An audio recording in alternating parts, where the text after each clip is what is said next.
BA तृतीय वर्ष के सभी छात्रों का हमारी तासिका में स्वागत। मैं डॉक्टर डी जादव, हिंदी विभाग, शिवनेरी महाविद्यालय सुरानपाल। मैं आपको हिंदी भाषा नामक ये जो पेपर है, इस पेपर को मैं आपको पढ़ाने वाला हूँ। इस पेपर के अंतर्गत हमने जो पाठ्यक्रम देखा है उसमें से खंड क नामक हिंदी भाषा, इस पाठ्यक्रम के बारे में या इस चैप्टर के बारे में आज हम चर्चा करने वाले हैं। तो इस चैप्टर के अंतर्गत हमारा जो पहला पॉइंट है भाषा की परिभाषा तथा स्वरूप, इस पर हम आज विस्तार से चर्चा करेंगे। जहाँ तक हम भाषा की चर्चा करते हैं तो मनुष्य समाजशील प्राणी होने के कारण समाज में विभिन्न क्रियाकलाप करते समय उसे लोगों के साथ विचारों का आदान प्रदान करना पड़ता है और इसलिए उसे दूसरे लोगों के साथ संपर्क स्थापित करने के लिए भाषा का प्रयोग करना पड़ता है। तो हम एक दूसरे के अपने भावों विचारों को आदान प्रदान करने के लिए जिन साधनों का हम प्रयोग करते हैं उन साधनों में से भाषा नामक ये एक साधन है। वैसे तो सामान्य रूप से हम विचारों का आदान प्रदान करते समय विभिन्न संकेतों का भी हम प्रयोग करते हैं। एक व्यक्ति दूसरे व्यक्ति के सामने अपना मंतव्य व्यक्त करते समय वो भाषा का प्रयोग करता है और भाषा के प्रयोग के साथ साथ हमारे विभिन्न अंग प्रत्यंग, आँख, कान, मुँह, उसके साथ साथ हमारे चेहरे के हाव भाव, इस माध्यम से भी हम हमारे विचारों का आदान प्रदान करते हैं। लेकिन हमारे जो समस्त भाव है वह भाव अभिव्यक्त अगर हमें करना है तो भाषा का सहारा लेना जरूरी है। और इन सभी साधनों में सबसे महत्वपूर्ण साधन भाषा के रूप में हम उपयोग में लाते हैं और भाषा के द्वारा में हम विचारों का आदान प्रदान करते हैं। तो यहाँ हम यह कह सकते हैं कि व्यक्ति अपने विचारों को जिस माध्यम से अभिव्यक्त करता है उसे भाषा कहा जाता है। तो इस रूप से हम सामान्य रूप से भाषा का हमारे व्यक्तिगत जीवन में, हमारे सामाजिक जीवन में कितना महत्वपूर्ण योगदान है। भाषा के बगैर हम विचारों का आदान प्रदान नहीं कर सकते, अपनी बात लोगों के सामने प्रकट नहीं कर सकते या लोगों की बात को भी हम बगैर भाषा के द्वारा अनुभव नहीं कर सकते। तो इसलिए भाषा का मनुष्य के जीवन में सबसे ज़्यादा जरूरी स्थान है, क्योंकि मनुष्य बुद्धिशील प्राणी होने के कारण ही भाषा के द्वारा विचारों का आदान प्रदान करता है। बाकी सब पशु पक्षी प्राणी वो सिर्फ अपने संकेतों के द्वारा अपने भावों को व्यक्त करते हैं, लेकिन मनुष्य हमारी शारीरिक चेष्टाओं के साथ साथ अभिव्यक्ति की कला मनुष्य को प्राप्त होने के कारण हम एक सार्थक संदेशों के द्वारा विचारों का आदान प्रदान करते हैं। तो इसलिए ये भाषा के साधन है जो मनुष्य के बीच विचारों का आदान प्रदान करता है। यह भाषा का स्थान मनुष्य के जीवन में जरूरी है। जहाँ तक भाषा शब्द का अर्थ है उसकी अगर हम चर्चा करेंगे तो भाषा शब्द संस्कृत के भाष धातु से बना है। उसका अर्थ है बोलना। इसका सामान्य अर्थ क्या हुआ? अपने विचारों या भावों को प्रकट करना। यानी भाषा का सामान्य अर्थ अपने विचारों या भावों को प्रकट करना। भाषा अपने सामान्य अर्थ में विचारों या भावों को आदान प्रदान करने का माध्यम है। अपने विचारों को आदान प्रदान करने का माध्यम के रूप में भाषा का स्थान है। हम अलग अलग विचार जो हमारे हैं विभिन्न भावों के द्वारा तो संकेतों के द्वारा भी हम व्यक्त करते हैं, लेकिन मौन संकेतों की भी एक भाषा होती है। लेकिन सामान्य अर्थ में अगर हम भाषा का सामान्य रूप में अर्थ लेंगे तो भाषा हमारे विचारों के आदान प्रदान या विचार विनिमय का एक साधन है। यानी दूसरे अर्थों में एक प्राणी अपने अवयव द्वारा दूसरों पर कुछ प्रकट करता है, वो भाषा ही है। इस प्रकार लाल कपड़ा, हरी झंडी, रेल ड्राइवरों के लिए भाषा ही संकेती है, यानी हम कुछ संकेतों का भी सहारा लेते हैं और एक सार्थक अर्थपूर्ण शब्दों का भी हम सहारा लेते हैं।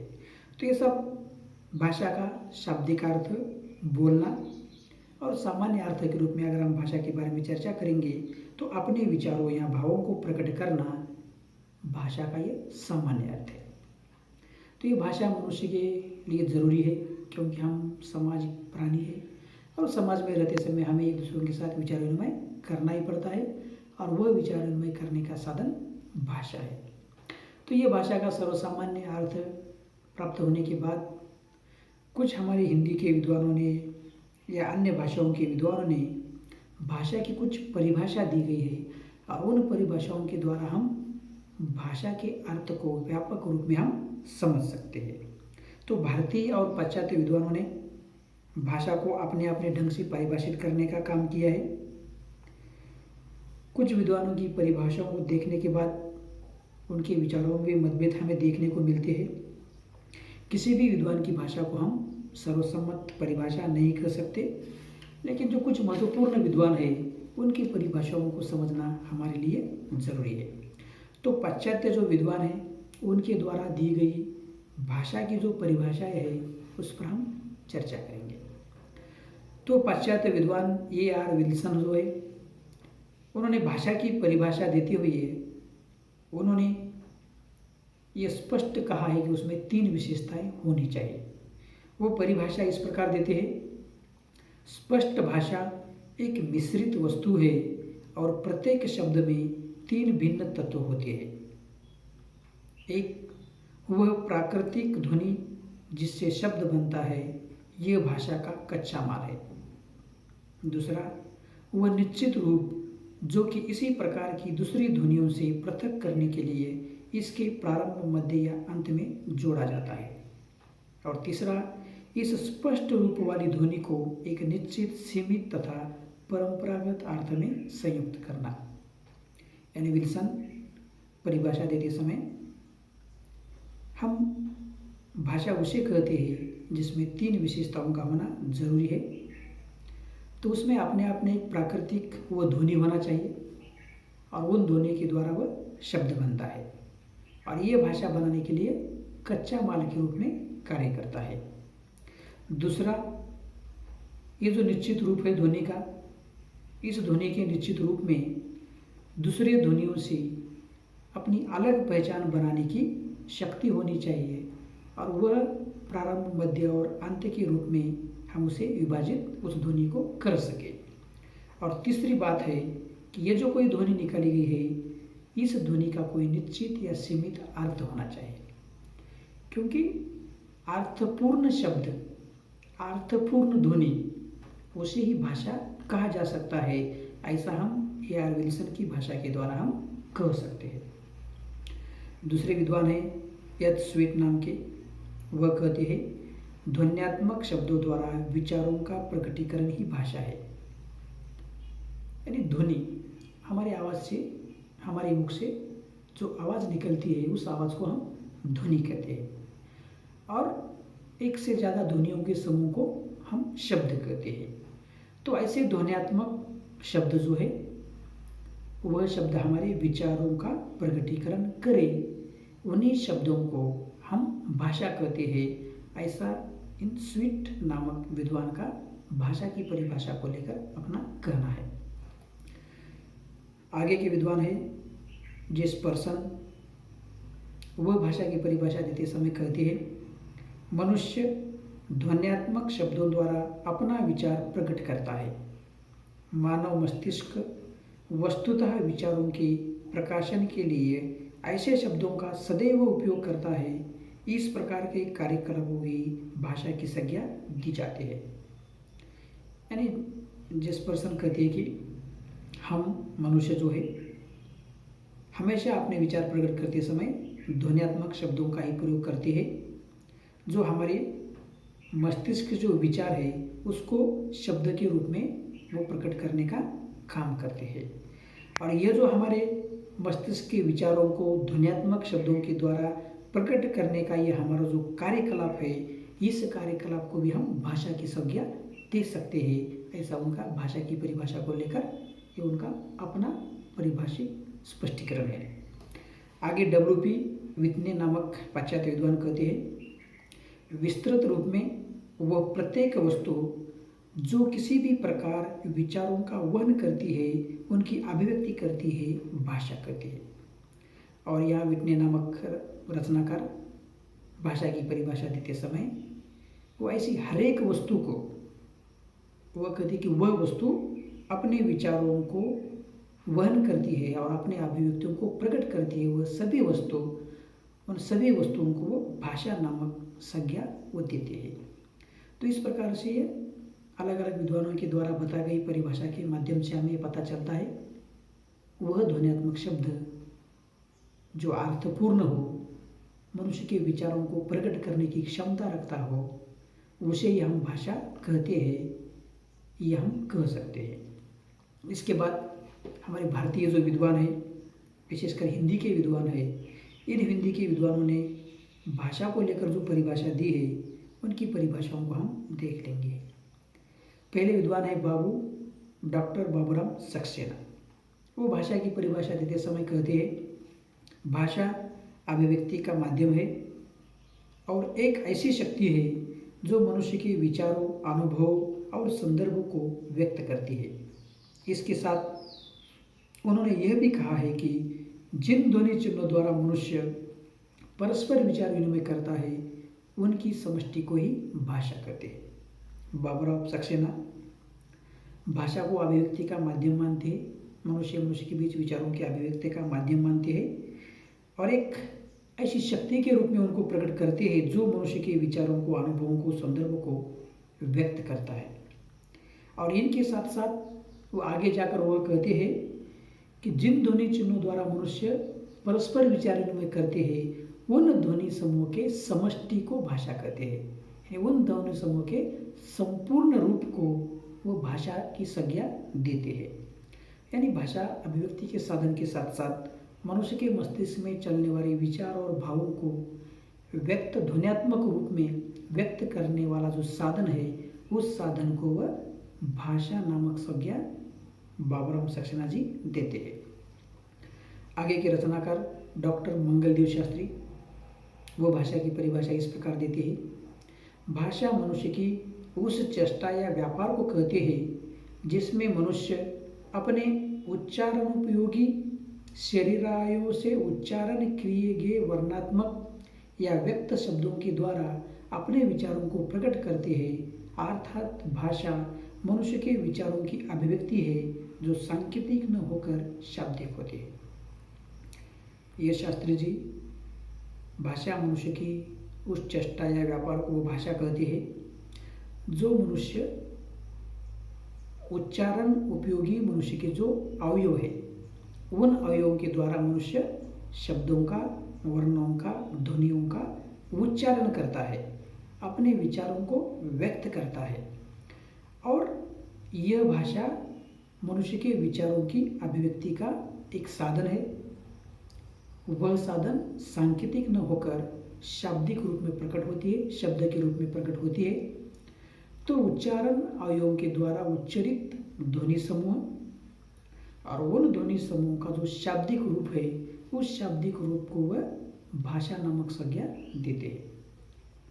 आगे रचनाकार डॉक्टर भोलानाथ तिवारी भाषा की परिभाषा देते समय वो कहते हैं, भाषा उच्चारण अवयवों से उच्चरित मूलतः यादृच्छिक ध्वनि प्रतीकों की वह व्यवस्था है जिसके द्वारा समाज के लोग आपस में विचारों का आदान प्रदान भी करते हैं। यानी वह भाषा का उच्चार हम हमारे शरीर के जो उच्चारण अवयव है उसके द्वारा हम करते हैं। और यह जो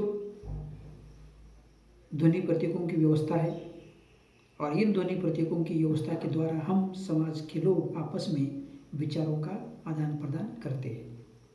यानी उनका कहना है उच्चारण अवयवों के द्वारा उच्चरित वह ध्वनि समूह जिसकी एक व्यवस्था हो, यानी जो निश्चित क्रम के अनुसार उसका निर्माण किया गया हो और उस शब्दों के द्वारा समाज के लोग विचारों का आदान प्रदान करते हैं। तो ये ध्वनि संकेतों की भी एक व्यवस्था हो, सिस्टम हो, और उस सिस्टम के द्वारा हम शब्दों का, उच्चारण का और विचारों का आदान प्रदान करते हैं।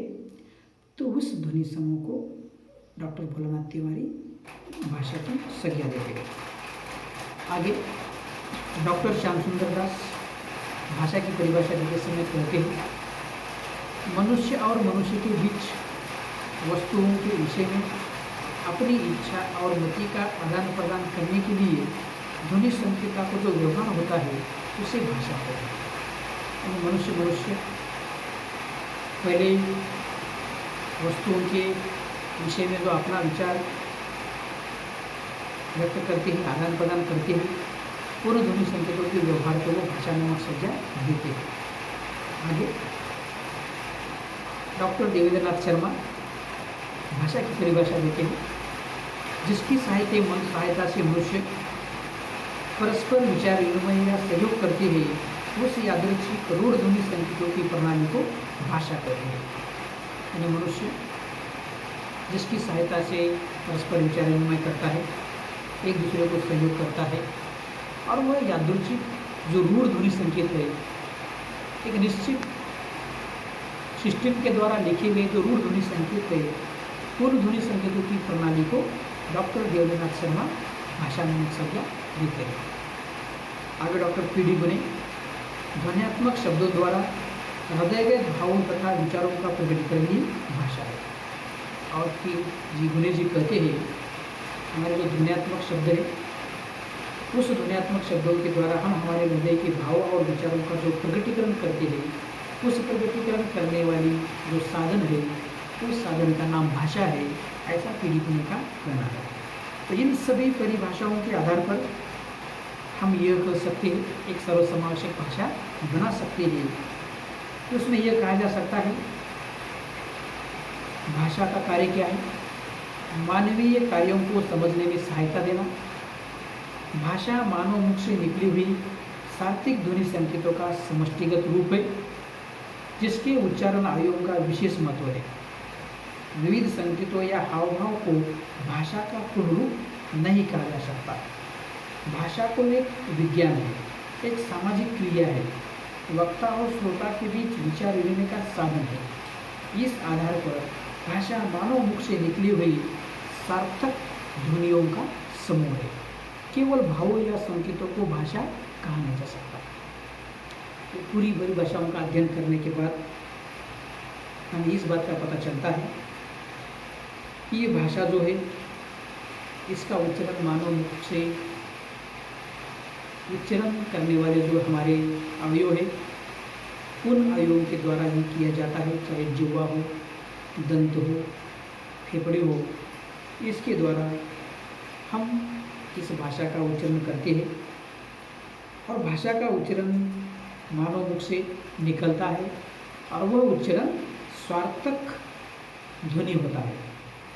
और ये सार्थक ध्वनि जो सब उस ध्वनि को अर्थपूर्ण रूप में समझते हैं, उसका अर्थ जानते हैं, और वह ध्वनि जब समष्टि का रूप लेता है, वह एक सार्थक भाषा बनती है।